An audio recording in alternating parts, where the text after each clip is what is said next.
दो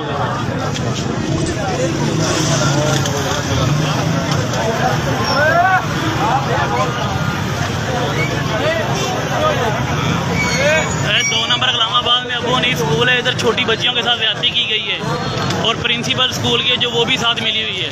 ना वो स्कूल की प्रिंसिपल बाई नहीं कर रही है और ना वो उस्तादा को बाई निकाल रही है। छोटी बच्चियां हैं, 8 से 9 साल की बच्चियां, 4 बच्चियों के साथ ज्यादती की गई है। और सामने उसे मार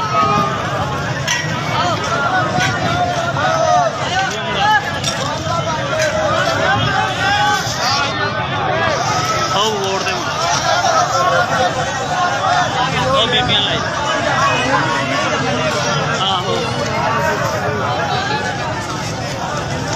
सूफी बरकत अली सरकार का यह स्कूल है जो अबू हनीफ के नाम से बनाया गया है। अबू हनीफ कॉलेज है आ सूफी बरकत साहब का। ये जी मैडम आ प्रिंसीपल मैडम फरवा उन्हें 8 दिन पहले बच्ची नाल ज्यादती करवाई है। तो मैडम फरवा के नाल ਉਹਦੇ जो स्कूल की इंतजामिया वा वो भी नहीं साड़ा साथ दे रही, ना मैडम साथ दे रही है।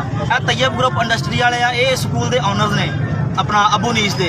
ये उस दिन आए इन्होंने कहा तुहानूं इंसाफ दिलावांगे। जो उन्हें पता लगा विच मैडम का नाम मैडम मुलबस है, स्कूल इंतजामिया मुलबस है, तो वह भी वापस चले गए। उन्होंने कहा असीं कुछ करते हैं, लिहाजा उन्होंने भी कुछ नहीं किया।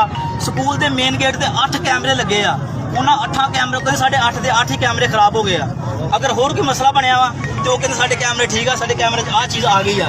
तो लेकिन बच्ची के मामले में मैडम कैमरे क्यों खराब आ? अबू हनीफ स्कूल की जी इंतजामिया वा बिल्कुल नाकस आ।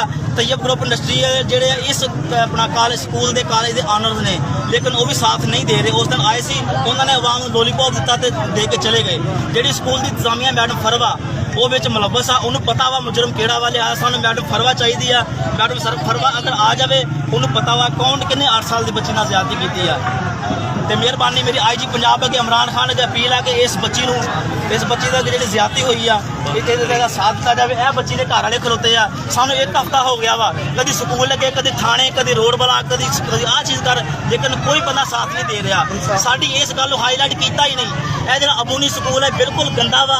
यह जी मैडम है मैडम गंदी आ। अगे भी 2-4 वाकया होया, मैडम ने वाकया हाईलाइट नहीं किया, पैसे दे के उन्होंने घर वालों को दबा दिता गया वा। लिहाजा इतों तक इस बच्ची के वालदा नूं कहा गया वा कि तुम साढ़े को पैसे लै लवो, असीं तुहाडे बच्चे होर दाखिल कर देंगे, तुम इस गल नूं ना करो।